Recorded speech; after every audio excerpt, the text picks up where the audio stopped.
የጥምቀት አመሰራረት ጥምቀት ማለት አጠመቀ ከሚለው የግዕዝ ግስ የሚወጣ ማጥመቅ መጠመቅ የሚል ትርጉም የሚሰጥ ሳቢ ዘር ነው።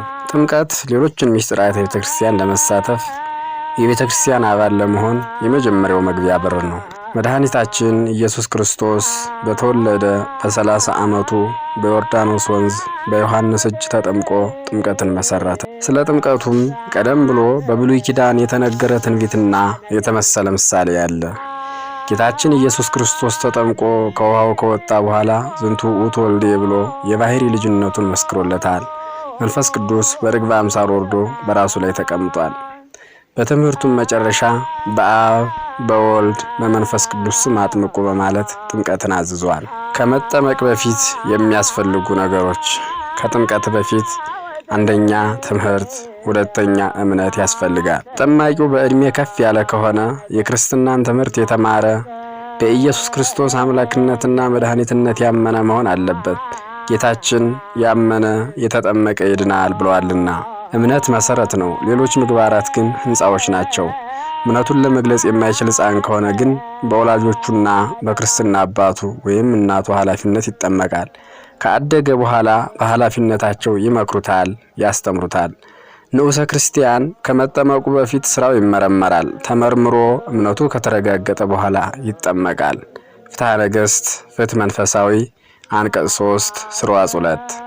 ንዑሰ ክርስቲያን ከመጠመቁ በፊት ከመጽሐፈ ኪዳን እግዚአብሔር ዘብርሃናትን እየደገሙ ያጠምቁታል፣ ዘይትም ይቀቡታል። ሶስተኛ ለጥምቀት የተወሰነ ዕድሜ።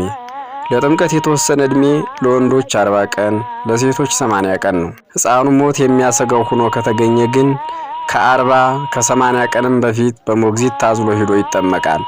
ለመጠመቅ ቀኑ የደረሰውን ሰው ለነገ ብሎ ቀጠሮ መስጠትና በልዩ ልዩ ምክንያት ማሳደር አይገባም።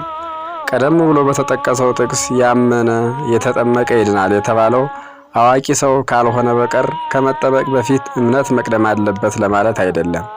በመጀመሪያ ቤተክርስቲያን ስትመሰረት የሕፃናት ጥምቀት አከራካሪ አልነበረም። ለምሳሌ በሐዋርያት ሥራ ምዕራፍ 10 ቁጥር 18 ላይ ቆርኔሌዎስ ከነቤተሰቡ መጠመቁ፣ በምዕራፍ 16 ቁጥር 15 ላይ ሊዲያ ከነቤተሰቧ መጠመቋ፣ በአንደኛ ቆሮንቶስ ምዕራፍ 1 ቁጥር 16 ላይ የእስጢፋኖስ ቤተሰብ የተጠመቀ መሆኑ ስለተገለጸ ሐዋርያት ያጠምቁ የነበሩት ቤተሰብን በመላ እንጂ ሕፃናትን አስቀርተው እንዳልነበረ ያመለክተናል። ይህን የመሰለ በቂ ማስረጃ ከመጽሐፍ ቅዱስ ተጽፎ እያለ የሕፃናት ጥምቀት ሊያጠያይቀን ሊያከራክረን አይችልም። አራተኛ የጥምቀት ሥርዓት። አንደኛ ጥምቀት የሚደረገው በሥላሴ ስም ነው። የሥላሴ ስም ሳይጠራ የተጠመቁት ጥምቀት በባዶ ውሃ ተነክሮ እንደመውጣት የሚቆጠር እንጂ የሚሰጠው ዋጋ ወይም ጥቅም የለውም። ሁለተኛ ጥምቀት የሚፈጸመው በፈሳሽ ወይም በጥልቅ ውሃ ነው። የሥላሴን ስም እየጠሩ አጠምቀከ በስመ አብ፣ አጠምቀከ በስመ ወልድ፣ አጠምቀከ በስመ መንፈስ ቅዱስ እያሉ 3 ጊዜ ብቅ ጥልቅ እያደረጉ ማጥመቅ ነው።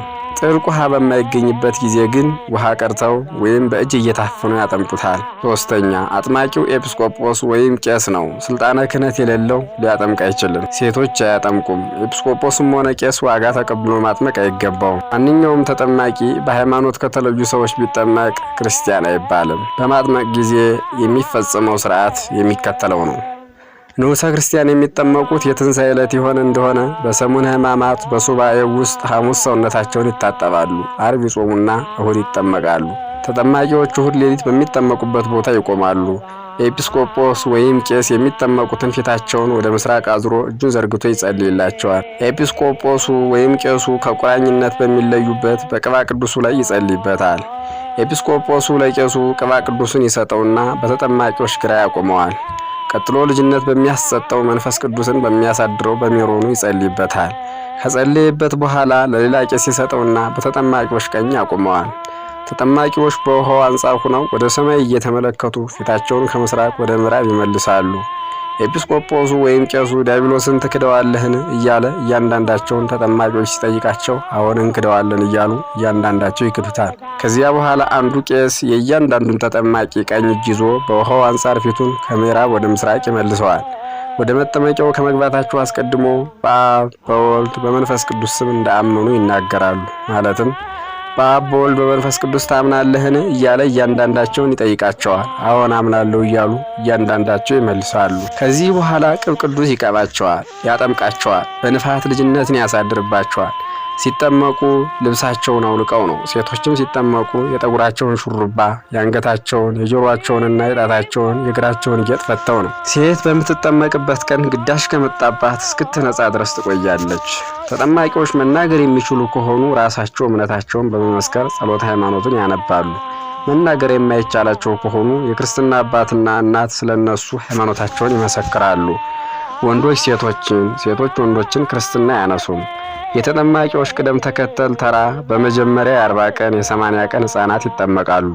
በኋላ ንዑሰ ክርስቲያን ወንዶች ይጠመቃሉ። በመጨረሻ ንዑሰ ክርስቲያን ሴቶች ይጠመቃሉ። ተጠማቂዎች ከተጠመቁ በኋላ ካህኑ ሜሮን ይቀባቸዋል። ከዚያ በኋላ ስጋውን ደሙን ያቀብላቸዋል። ስጋውን ደሙ ሳይቀበሉ ምንም አይቀምሱም። የክርስትና አባትና እናትም አብረው ጾመው ስጋውን ደሙን ይቀበላሉ። በዕለቱ ክርስትና የተነሱ ከሌሎች ቆራቢዎች በፊት ስጋው ደሙን ይቀበላሉ። የምትጠመቀው ንዑሰ ክርስቲያን ሴት ቅብ ቅዱሱንና ሜሮኑን ኤጲስቆጶሱ ከአንገቷ በላይ ከቀባት በኋላ ሌላውን ሰውነቷን የምትቀባት ዲያቆናዊት ሴት ናት። የጥምቀት አፈጻጸም በውሃው ላይ መጽሐፈ ክርስትና ይደርሳል። መስተብቁ በይንተ ዱያን እስከ በይንተ ሰላም ይጸለያል። ጸሎተ ጥምቀቱን ካህኑ ሲጸልይ እጁን በተጠማቂው ላይ ያኖራል።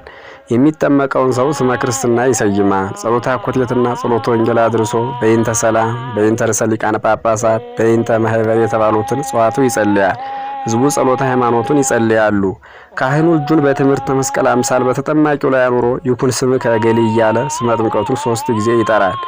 ብሩክ እግዚአብሔር ዘያበርህ ለኩሉ ሰብ እያለ በውሃው ላይ 3 ጊዜ ሜሮን ይጨምራል። አሐዱ አብ ቅዱስ፣ አሐዱ ወልድ ቅዱስ፣ አሐዱ መንፈስ ቅዱስ ብሎ በልዑል ዜማ በማዜም ውሃውን ይባርካል። ዲያቆኑ የሚጠመቀውን ከምዕራብ ወደ ምስራቅ ያመጣዋል። ካህኑም በአብ በወልድ በመንፈስ ቅዱስ ስም እያለ 3 ጊዜ ያጠምቀዋል። ተጠማቂው ሲጠመቅ 50ኛውን መዝሙረ ዳዊት ያነባል። ካህኑ በተጠማቂው ፊት ላይ ንሳ መንፈስ ቅዱስ እያለ እፍ ይልበታል። ቀጥሎ ቅባ ሜሮን ይቀባዋል። ሜሮን በጥምቀተ ክርስትና የሚደረግ ስርዓት ነው። በጥምቀተ ክርስትና ጊዜ አፈጻጸሙ በመጽሐፈ ክርስትና ተገልጧል። ከዚህም ሌላ ሜሮን ለቅዳሴ ቤተ ክርስቲያን ለንዋየ ቅድሳት ማክበሪያም ይሆናል።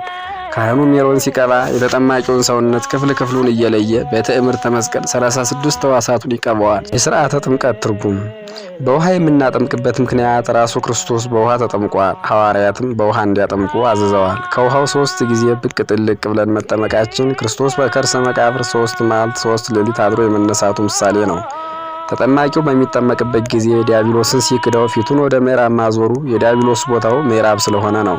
ተጠማቂው ፊቱን ወደ ምስራቅ የሚመልሰው አዳም በገነት 7 ዓመት መኖሩን ለማስታወስ ነው። ገነት ምስራቅ ናትና።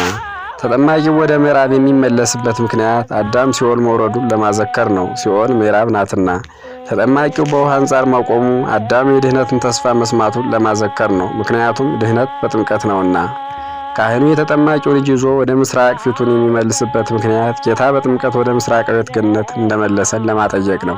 የ40 የ80 ቀን ሕፃናት በፊት በኋላ ንዑሰ ክርስቲያን የሚጠመቁበት ምክንያት ሕፃናት የኖሎት የቅዱሳት አንስት፣ ንዑሰ ክርስቲያን የሰብአ ሰገል የሐዋርያት ምሳሌዎች ስለሆኑ ነው። ወንዶች ሴቶችን፣ ሴቶች ወንዶችን ክርስትና እንዳያነሱ የተከለከለበት ምክንያት በጾታቸው ለማስተማር እንዲመች ነው።